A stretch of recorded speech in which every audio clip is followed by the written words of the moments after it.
Yes, we're looking for some rain this morning on a Monday, the 26th of August, 2013. A special edition of Weather This Week. We welcome you to the Finger Lakes on fingerlakes1.com. Good morning, everybody. It's great to be with you on a Monday morning. And as promised, we have yet another special show, and we bring back one of our former guests. Madison Hilimire is in the house. Madison, good morning to you. Welcome to our show once again. Thank you for having me again. Love to have you back. And, of course, I found out from her grandfather that her nickname is Mad Dog, so we're entitling this show as the Mad Dog Web Dog Show. So hope you're not offended by the Mad Dog, right? No, I'm not. Kind of used to it. Yeah. Well, here's what we're going to do this morning on a special show. We hope you had a great weekend. Thank God the president's out of the town and out of the county. I'll be commenting on that in a little while. Oh, my, just stay in Washington. We'll get to that later. But you know what? We're going to go through some topics. And as you probably, if you don't already know, Madison Hilimire, a sophomore starting up at Minders Academy in a couple of weeks, same as my granddaughter Izzy, likewise at Geneva as a sophomore, so they're obviously the same age. But she has an ambition to be an anchor person for SportsCenter, and I found that quite interesting. We had her in talking about her goals and her dreams several weeks ago. But I promised her a return visit before she went back to school to do an actual show and to talk about certain topics that she would like to discuss with you, the audience. And she's going to talk about a topic, then I'll talk about a topic, and we'll have some fun here on a Monday. And we certainly hope, with a hard to believe, we're talking August 26th. As you all know, in another week or so, we'll be talking Labor Day. And then get out the de-icer. Looks like the seasons are changing fast, but Jim said he played golf at Seneca Falls yesterday and getting a lot of rolls, so that's a good sign as well. So we hope that you enjoy our show. We're calling it the Web Dog and the Mad Dog. We'll give deference to the young lady and call her Mad Dog first. So, Madison, lots of topics to talk about. Let's start off, and I think your first topic you wanted to comment on was sports fans out of control. Yeah, you've met my parents, so you know. Oh, I certainly know them very well. That you know that I've had a lot of experiences with this one. But I was on my ESPN app the other day, and it said there was a video, and the title was "Fan Comes Out of Stands and KOs MMA Boxer, Knocks Out MMA Boxer." Now, it wasn't what you think. It was he came out, they had him come out and fight this guy. But that brings up a good point that a lot of fans are out of control lately. That I read a couple articles that at a baseball game, after an umpire had a bad call, they threw cups and stuff on the field. You can't control that. No. There's nothing you can control, and that's your team. You're disrespecting your team right there. And I know Mark Sanchez isn't a very great quarterback, but he's still your quarterback, and Jets fans boo him all the time. He's your quarterback. I understand they were laughing when he got hurt the other night, too. A lot of people were jeering him. So that's ridiculous. And he gets paid millions more dollars than you. Why are you booing him? It's a great point. Yeah. So your point is to stay in the stands, act professional, and don't be an idiot. Yeah, don't be an idiot. I mean, on my softball team, I've had a lot of parents say nasty things, and even to players and to mostly umpires, but there are kids with us that travel with us, and people come and watch our games. And it's not fun to be there when parents are yelling and screaming, and it's not your job to do that. I kind of recall your grandfather years ago. They had to put a seatbelt on him a couple of games that I was at, but maybe he's under control. Just kidding. My good friend Gordy's in the house as well, but I think you're right. I think having broadcasted local sports for a zillion years, believe me, I've been in situations where fans are just bloody thirsty across each way in a basketball court, and that's not good. I remember doing a South Seneca Romulus, like a Waterloo Minders arch rival game, and it was really hostile. I mean, seriously, working with Dave Barnick, this is way back when both schools were dynamite basketball programs, and I was somewhat scared for my life, and it was pretty ugly, and I tend to agree with that. So the point being is, Madison, is that fans should pay their way in, act professional, and just be cool. Yeah. Good. Okay, we'll get back to Madison with another comment on another topic in a couple of minutes. This is a shared show this morning on Weber This Week. We want to thank our great sponsors for making these shows possible. Well, my first comment has to deal with a professional golfer. We're going to touch on the game of golf. You know, there are certain things, as Gordy said, I can't believe you would pick up on something like this, Doc. I guess there are some things that just I marveled at. The Pro Golf Tour, as you all know, if you're playing good golf, you can make millions and millions of dollars. A young man named Patrick Reed is an outstanding player. He won a couple of weeks ago, first place, if you're keeping track at home with the arithmetic, $1 million. Not bad, huh? To play golf, hit golf shots. And I mean, there are golfers out there that are struggling, but Patrick Reed now is a multimillionaire. He's got a couple of years on the tour with his exemptions. He's going to play in all of the big tournaments, all of the majors, all of the World Golf Championships. He's going to make a fortune. He married a young lady, his sweetheart, his high school sweetheart, named Justine. Now, here's the facts. Justine and him obviously were engaged, and he was out practicing his golf game. And his girlfriend at the time said, you know, I'll carry your bag. Justine Reed is 101 pounds, soaking wet. Justine Reed's golf bag that she's carrying for her now husband, Patrick, weighs, are you ready, 51 pounds. I'm thinking to myself, why would you expect a girlfriend, a wife, even though she wants to do it, the bag is half her weight. Golf tours, golf courses normally are about 6 miles in length. That's a lot of turf, a lot of up and down climbing.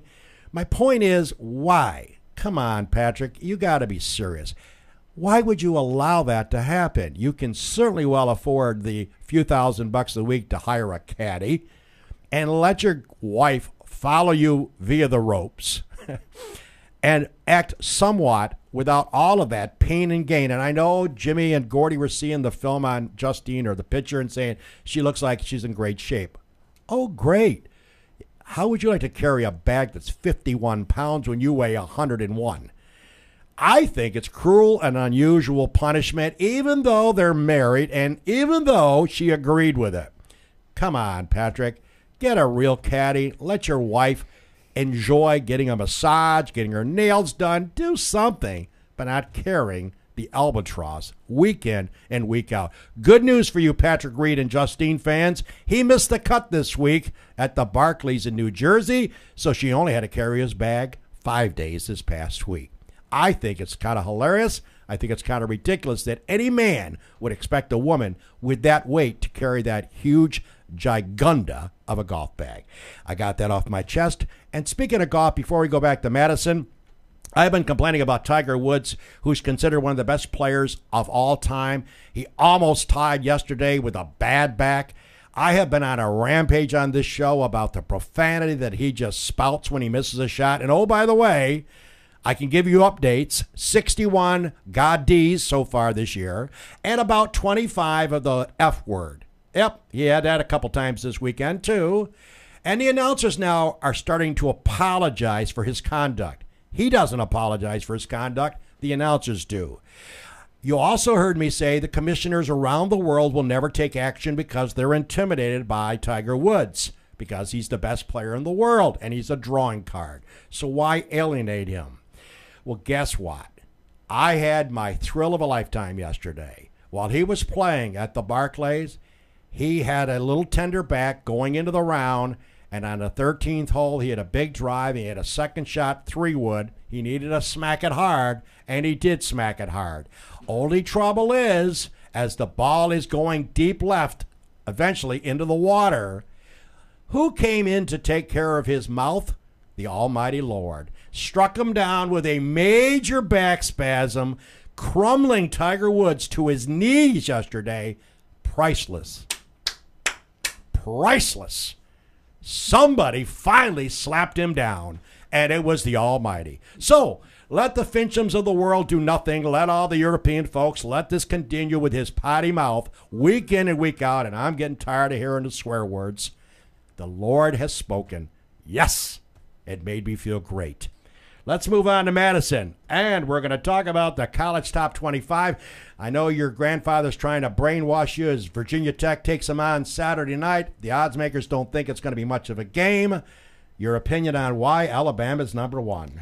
Well, Alabama has a great quarterback in A.J. McCarron. I mean, they lost a lot of people last year, but A.J. McCarron is 24-2 as a starter at Alabama, and he only threw 3 interceptions last year.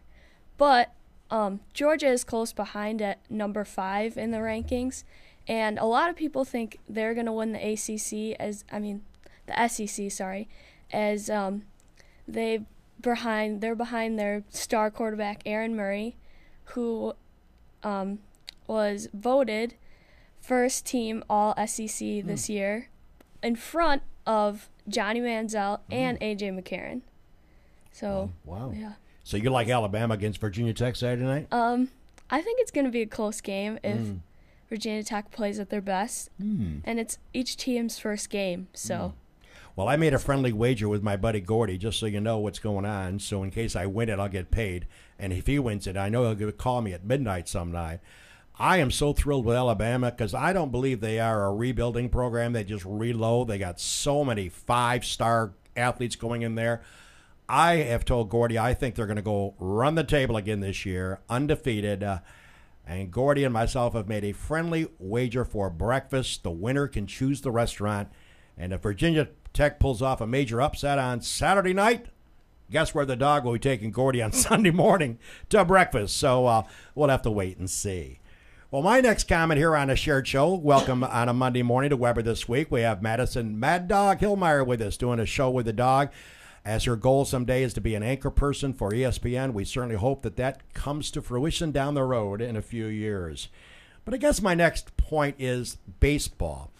You know, I know there are some lousy teams out there. For example, you have the Houston Astros, which is a mockery to the game of baseball. What are they, like 40 games out? Are you serious? I, honest to God, think the Newark Pilots could beat the Houston Astros. They draw about 12,000 people a game. They are just one of the more pathetic franchises in the history, and I can only go back 68 and a half years. Well, I started watching sports when I was about 7, so let's say 61. I can't recall a worse team than the Houston Astros. I really can't. They're like 40 out. How about some other teams that have really disappointed? The Los Angeles Angels. How about the Angels with Socha? Has been around there forever. This is a team with Josh Hamilton, got him from Texas, Albert Pujols, and one of the best players in the game, Mike Trout. They're like 18 out. Goodbye. How about Toronto? Toronto spends $400 million during last year's offseason, brings in all these players, brings in R.A. Dickey, the old Met knuckleballer. Goodbye. R.A. Dickey couldn't get Madison out. All of a sudden, they bring in Jose Reyes, spend about $100 million on that dude. He's injured about every other week. Goodbye. They bring in some other horses. They spend like $400 million. Update as we approach September. They're like 18 out. The worst disappointment of spending all that money has to be the Toronto Blue Jays. And speaking of my dream, I like Chicago. I think Chicago is a great, vibrant city. I've never been a big White Sox fan, I'm sorry to say, but I kind of always had a endearing love in my small heart for the Chicago Cubbies. I've always been sort of a Cubby lover. And I know we can talk about that kid catching the ball when the outfielder would have caught it if he didn't get in the way, and that could have made, history and World Series and all that stuff. But you know what? When's the last time they were in a big dance? 1945, the year the dog was born? I guess I'd like to see the Cubs play respectable baseball. They brought the general manager from the Red Sox. He went out to Chicago. He's supposed to revamp that team. One word, when? I only got about 30 years left in my life. I think I'll make it to 100. My parents are 92 and 93. That's good DNA. I'd like to see the Cubs be at least somewhat respectable. What are they out? 18, 22 games out? They're just playing lousy baseball year in and year out. So I don't care about the rest of the teams in baseball. I kind of like to see the Cubs be respectable with a small R. Right now, they're irrelevant, and that's sad. Well, it's not sad bringing it back to Madison as we talk about NCAA sanctions and penalties. You got it. Ohio State is ranked number 2 this year, and I figured that I would talk about their bowl ban from last year. They had the players sell the merchandise and things, but they could have had a chance to win a national title. I mean, you take away from a player's perspective, you take away their chance of winning a national title, of taking these kids' chances away of winning. I mean, that's your dream is to win. Sure. And you're taking that away from kids. I mean, suspend the kids that did it. They'll learn their lesson after that. Right. don't penalize take it away everybody. Yeah, penalize everybody. And remember the Jerry Sandusky? That was awful. I mean, that was really bad. But it wasn't any of the players' fault. It was all the coaches, and they've got a 4-year bowl ban. And I mean, it's basically taking away their dream of becoming great college players. Well, I agree with you. I've told Jim this. I think I've mentioned it to your granddad, Gordy. I know everybody talks about, student athletes and great athletes, and they get a 4-year ride free as part of their scholarships, all that stuff. If you're a jock, you can get a free ride. I'm not so sure that the NCAA, and they're looking at paying stipends to these players, because I understand, having never been a college guy, I'm lucky to get out of minors in 4 years. Are you kidding me? I guess I'm of the opinion, whether Jim agrees with me or not, I think there's got to be a way to pay these kids some money, give them something. Because I still think about Michigan University, for example. What do they got, $115,000 for home games? Without the football players coming on the gridiron every Saturday, they would draw 110 people for a bonfire. They wouldn't have $115,000. And I understand the cost of education is quite high, and they do get a free ride. I get that. But I'm not so sure they aren't entitled to something else, Maybe a check. Maybe $500, $1,000, something a month, just to, hey, go out and get have dinner, shrimp cocktail, do whatever because to me, I know I keep hearing about the free ride for education. I understand all that, but I still think these college basketball, Syracuse is a good example. My God, what would Syracuse basketball, what would that dome be like without Syracuse basketball? Are you serious? I mean, they pack them in up to the rafters. Jimmy goes every game. I mean, come on. I mean, I think these athletes who are phenomenal athletes that come to these major universities, and you could talk about Ohio State, Michigan, talk about all the big, Alabama, all the big programs. I understand a free ride, but I think they're entitled to something else. And I don't know what that figure should be, but it shouldn't be $40. It should be a good check every month. And maybe someday we'll see something happen in that realm. Speaking of football, as I was watching golf yesterday, I was flipping back and forth. I noticed that somebody made a comment that the Super Bowl next year, 2014, of course, commercial ads, if you're trying to take an ad and you're a major company, you got to pony up $4 million for a 30-second spot. Last year, the cost was $3.5 million, so they've only raised it $500,000 in a year. $4 million for a 30-second spot. Now, we all know, and Jim is a freak about statistics and ratings and stuff, he'll tell you that as the most watched sporting event in the history of mankind, even though some people might argue with the World Cup in soccer, but I got to tell you, sponsors line up to write their checks for $4 million for a 30-second spot. But my point is, I was thinking, they are really taking a chance. I know it's going to be at MetLife Stadium, the home of the Giants and Jets, next February, first weekend, I'm sure. And it's outdoors. It's going to be relative to the climate that we are presented. No dome. Now, New York City, New Jersey, early February, yes, it could be 40 and sunny. Yeah, could be 25 and cloudy. Yep, could be 22 and a little snow. I dig all that. But what if we get a hailstorm? What if it's miserable? What if we get a freak storm come up the coast? I'm not so sure. Yeah, I know the owners did it years ago. They selected MetLife to be the host and to bring it outdoors. And you're too young to remember the days of the Green Bay Packers and the Dallas Cowboys and the Frigid Bowl, the Great Frigid Bowl. But I'm not so sure that it's not going to change the site now. But I just wonder, are the owners going to have egg on their faces the Monday after the Super Bowl if the weather is horrible? And, of course, we all know what the weather people say. They'll tell you it's going to rain in about an hour, and it's sunny until next Sunday. So I guess my point is this comment says, yes, it's going outdoors. Yes, it's going to be played in the elements. And some people say that's great. But if Jim takes his family down to New York for the Super Bowl and has to spend $3,800 for him and Kathleen and his daughter, $4,000 for 3 tickets, and that's what it's going to cost you for decent tickets. Does Jim want to sit in a stadium with 16 layers of clothing to watch a Super Bowl? I don't think so. Maybe Jim would, but I don't think so. I wouldn't walk across the street in that kind of a condition, let alone spend thousands of dollars. And I don't think it's a smart move. And I thought it was a dumb move when they made it years ago. So the time clock is ticking. as we approach February, and that's not that far away, 6 months. It'll be interesting to see what the weather is at MetLife Stadium on that Sunday on the first weekend. Well, this is Weber This Week. We're going back and forth. My guest, of course, is our friend Madison Hilimire, a.k.a. Mad Dog, and she's ready to talk about her last comment before I come back, and we'll take a break, and then we'll end with my commentary on the president's visit. ACC basketball, the Power Conference, you have it. Well, they added a couple teams, including your favorite team, Syracuse. Oh, yes. But they've got, they're going to be great for basketball. The conferences, they're going to have Boston College, Clemson, Duke, Florida State, Georgia Tech, who's always good, Miami, North Carolina, Pittsburgh, Syracuse, and they're just going to be a great conference. They're going to be the Power Conference now.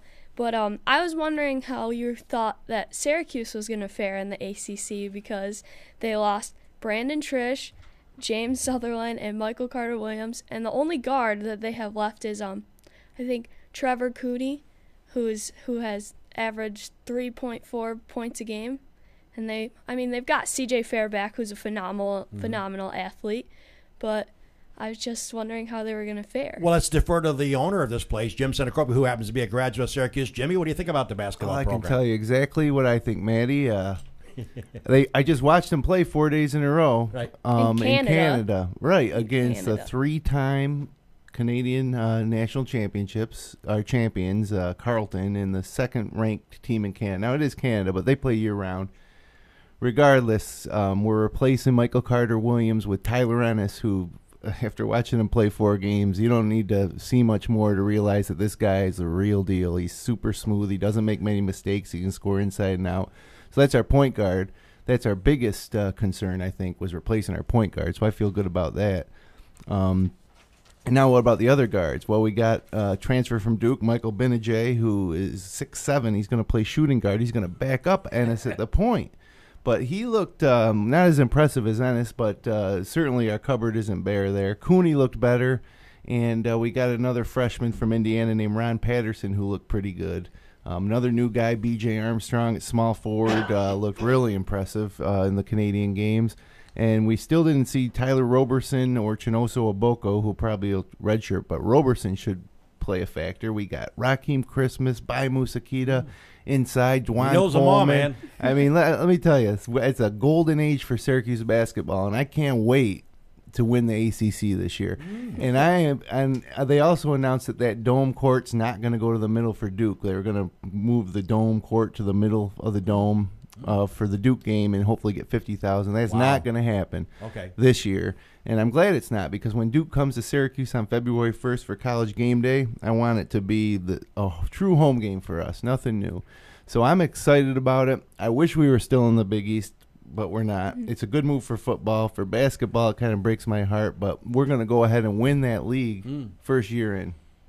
All right, there you have it. Jimmy being not partial because he's a graduate of SU. No, he follows that sport as close as I've ever seen one follow. Well, we'll have to wait and see as the dust clears. Speaking of Syracuse, they open up with Penn State Saturday. What's it, 3:30, Jim, right? 3:30? 3:30 on ABC down in the Meadowlands. Right. We're going to win that game, too. All right. By the way, just for you odds makers that follow this stuff, I like to look at lines. Syracuse a 7-point underdog to Penn State. Well, before we take our break and come back with a couple of closing comments, I must talk about the president's visit. I know this has nothing to do with sports, but, a lot of this show has nothing to do with sports. But I got to tell you, folks, now, my wife was warm and fuzzy when she heard the president was coming to Seneca Falls. And I'm sure a lot of people were excited that he was coming. I'm not one of them. Dear Mr. President, please, please, please, please send us a video. Just tell us, hi, Seneca Falls. Hi, Auburn. Hi, Oswego. Hi, Rochester. Just don't come. Do you have any idea what his visit or what your visit does to disrupt the world? I mean, can you imagine what this county has gone through, let alone the expense of bringing every police authority around, sheriffs, state troopers, FBI, BCI, you name it, paratroopers on top of buildings, Navy SEALs jumping into Cayuga Lake. Come on, Mr. President. I'm 68 and a half years old. I don't need the disruption. For you to come in And why is it that your entourage has to have 25 cops on motorcycles with sunglasses? Wouldn't 2 or 3 be okay? Let alone the entourage is literally 50 cars, and I know your bus is in the middle. But why so many? I mean, you've got zillions of people blocking off every street. I work part-time at the Thruway, as many of you know. And they even went to the trouble on those turnaround lanes, which you're not supposed to use. It's only supposed to be used for emergency vehicles, state troopers, if they're tracking down Madison, if she's speeding. Okay, they went to the trouble of bringing one of those all of their Thruway trucks to put them in those lanes so you couldn't do that U-turn. I mean, come on. I am so sorry that this is not fun at all when a president of the United States visits. Send us a card and make sure it's a Hallmark, so spend a couple of bucks and tell us how you're doing and welcome us to the land of the White House. I don't particularly care if you ever come back to the area because it's disruptive. Example A. Jimmy's relative shows up at his house. This is an example. It takes his relative 1 minute to drive by car from Jim's house to their house by car. Guess what happened when the president arrived? Do you know how long it took Jim's relative, that's normally a 1 minute drive to his home? Do you know how long it took him to get home? 2 hours. Every byway and every side street was blocked. You couldn't go anywhere. They had the whole area frozen. I tell you, though, dog, I was down there. It was I was terrible. About 15 feet from the president, and care. it was a rush. Oh, God. It wasn't. What, Manny, what do you think? Oh, my Lord. What do you think of the president coming to town? Well, I didn't see him. I wasn't that excited for him to come. Thank you. But I think it was really ridiculous that they had so many people trying to protect him. I mean, my uncle his dad fell and cut his face, and he had to go get stitches, and they wouldn't let him go to the hospital because President Obama was here. He was like, "What if I was dying? What if I was dying and I couldn't get to the hospital? Oh well, President Obama's here. I might just have to die." I'm sorry. I know, Jimmy, you got to rush, ridiculous. but Greg Cotto will probably on cloud 9, my good old former colleague. He's probably jumping up and down seeing the president. Sorry, Mr. President. No, please stay home. Don't come visit us anymore. I can't take it. I mean, and I thought of some war stories. Why do we have to have 7,000 security people protect our president? I'm sorry, 6 or 8 maybe people, not 6 or 8,000. I mean, they got every street blocked off, and what cracks you up as he leaves to go to Auburn. I live over on State Street, and the Barrel Avenue, that street goes from our street down to Cayuga Street. He was gone by our area, and they still wouldn't let people go on Cayuga Street for an hour and a half. Did they think they were going to reverse the engines and come back? So to me, folks, it was a waste of time, and it was disruptive. So 2 thumbs down on the presidential visit. And I know my wife, Mary, hopefully will not watch my show today here on FingerLakes1.com. Just send us a video or a Hallmark card. This is Weber This Week. Let's find out who's paying for the show, unless they cancel after the show. Let's hear it, Jim.